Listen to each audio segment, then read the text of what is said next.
यह स्टोरी शुरू होती है जब मैं घर से गुस्से से बड़बड़ाते हुए निकल आया था। बस स्टैंड की तरफ आगे बढ़ने लगा। मैं मन ही मन बड़बड़ा रहा था, पता नहीं कितने पैसे छुपा के रखे हैं, लेकिन मेरे लिए एक बाइक नहीं ले सकते। अब मैं यहाँ से चला जाऊँगा और तब तक वापस नहीं आऊँगा जब तक मैं खुद के पैसों से बाइक नहीं खरीद लेता। इतना सोच ही रहा था, तभी मेरे पैर में कुछ चुभने का एहसास हुआ। नीचे देखा तो समझ आया कि जल्दबाजी में पापा के जूते पहन आया हूँ। उन जूतों में कील उभरी हुई थी जो मेरे पैर में बार बार घाव किए जा रही थी, लेकिन उस समय गुस्सा अधिक था तो मैं बड़बड़ाते हुए आगे बढ़ गया। एकाएक मुझे याद आया कि मैं पापा का पर्स भी साथ ले आया हूँ। मेरे खुराफाती दिमाग में एक ख्याल आया, क्यों ना आज पापा का पर्स चेक किया जाए, जिसे आज तक उन्होंने किसी को हाथ तक नहीं लगाने दिया था। पता नहीं कौन सा खजाना छुपा है इस पर्स में जो किसी को हाथ नहीं लगाने देते थे। जब मैंने पापा का वह पुराना पर्स खोलकर देखा तो उसमें पैसे तो नहीं मिले, लेकिन पैसों की जगह पर एक डायरी रखी हुई थी। तब मैंने सोचा, ओह, तो यहाँ खजाना छुपा रखा है। मैंने समझ रहा था कि यहाँ पापा ने लिखा होगा कि किस से कितने पैसे लेने हैं और किसको कितने पैसे दिए हैं, लेकिन मैं गलत था। जब मैंने उस छोटी सी डायरी का पहला पेज खोलकर देखा तो वहाँ पर जो लिखा था वह थोड़ा सा सीरियस कर देने वाला था। डायरी में जो लिखा था उसे पढ़ने के बाद मेरे चेहरे पर जो एक्सप्रेशन थे वह गायब हो चुके थे, क्योंकि डायरी में वैसा कुछ नहीं था जैसा मैं सोच रहा था। वहाँ पर उन पैसों का हिसाब लिखा हुआ था जो अलग अलग कामों के लिए अलग अलग लोगों से उधार लिए गए थे। उस लिस्ट में कंप्यूटर के नाम पर भी पैसे लिए गए थे। कुछ यूँ लिखा था, 50,000 बेटे के कंप्यूटर के लिए।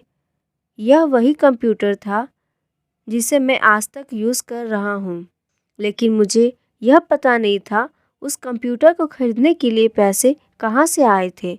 लेकिन आज पता चल रहा था। मुझे आज भी याद है जब मैंने पहली बार कैमरे के लिए जीत की थी, जो मेरे पापा ने मुझे 2 हफ्ते बाद मेरे बर्थडे पर ला कर दिया था, जिसे देखकर मैं बहुत खुश हुआ था।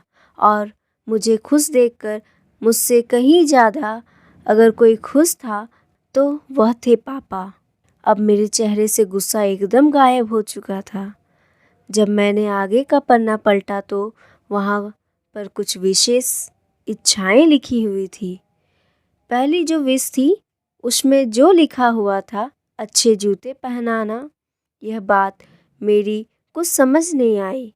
तभी मेरा पाँव अचानक सड़क पर भरे हुए पानी पर जा पड़ा और तभी मेरे पाँव में कुछ गीलीपन होने का एहसास हुआ। जब मैंने जूता उतार कर देखा तो उसका तल्ला टूटा हुआ था। यह देखकर मुझे डायरी में लिखी बात याद आ गई। तभी मुझे माँ पापा की कही बातें याद आ रही थी कि कैसे माँ जब कहा करती थी पापा से, अब तो जूते पुराने हो गए, नए ले लीजिए, तो पापा अक्सर यह कहकर टाल दिया करते थे, जूते अभी और चलेंगे, अभी कुछ दिन पहले तो लिए थे। मुझे आज समझ आ रहा था कि कितने दिन और चलेंगे। साथ ही साथ यह भी समझ आ रहा था कि पापा पर्स को क्यों छुपा कर रखते थे। तभी उस डायरी को पढ़ते हुए बस स्टैंड पर पड़ी बेंच पर आकर बैठ गया। अब उस डायरी का आखिरी पन्ना बचा हुआ था।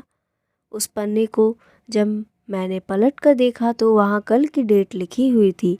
तारीख के नीचे लिखा हुआ था 50,000 रुपये बाइक के लिए। बस इतना पढ़ा और मेरा दिमाग सन्न रह गया।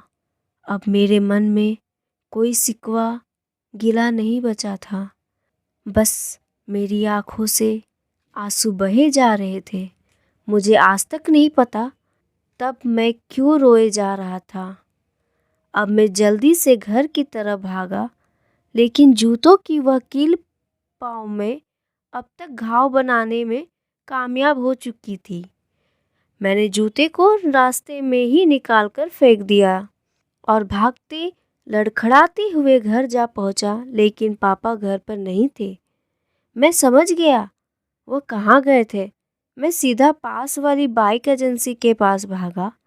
पता नहीं आज कहाँ से इतनी ताकत आ गई थी कि मैं भागते हुए थक नहीं रहा था, और वह भी बिना जूते के, नंगे पैर।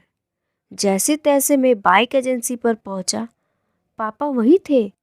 मैंने पापा को दौड़कर गले लगा लिया और मेरी आंखों से आंसू रुकने का नाम ही नहीं ले रही थी। पापा को समझ नहीं पा रहे थे आखिर हो क्या रहा है, मैं क्यों रो रहा हूँ। मैंने पापा से कहा, पापा मुझे मोटरसाइकिल नहीं चाहिए, आप अपने लिए जूते ले लीजिए। अब आज से मैं जो भी करूँगा अपनी मेहनत से, अपने बलबूते पर पढ़कर करूँगा। मैं आज आपसे कहना चाहूँगी, ठीक ऐसे ही होते हैं हमारे पिता। हम अक्सर देखते हैं कि हम अपनी माँ से हर बात शेयर करते हैं और माँ भी इसके बदले में प्यार देती है।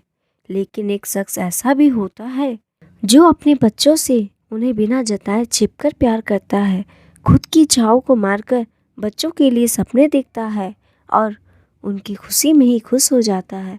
मुझे नहीं पता कि आप अपने पेरेंट्स को रिस्पेक्ट करते हो या नहीं, लेकिन अगर आपके पास पेरेंट्स हैं तो आप बहुत खुश नसीब हो, क्योंकि इस दुनिया में बहुत से लोगों को पेरेंट्स का प्यार भी नसीब नहीं होता। अंत में मैं यही कहना चाहूँगी कि माँ बाप की भावनाओं का सम्मान करें और हो सके तो अपनी ज़रूरत की ही चीज़ें लें। जिसका ज़्यादा यूज़ है, अनावश्यक चीज़ें ना लें।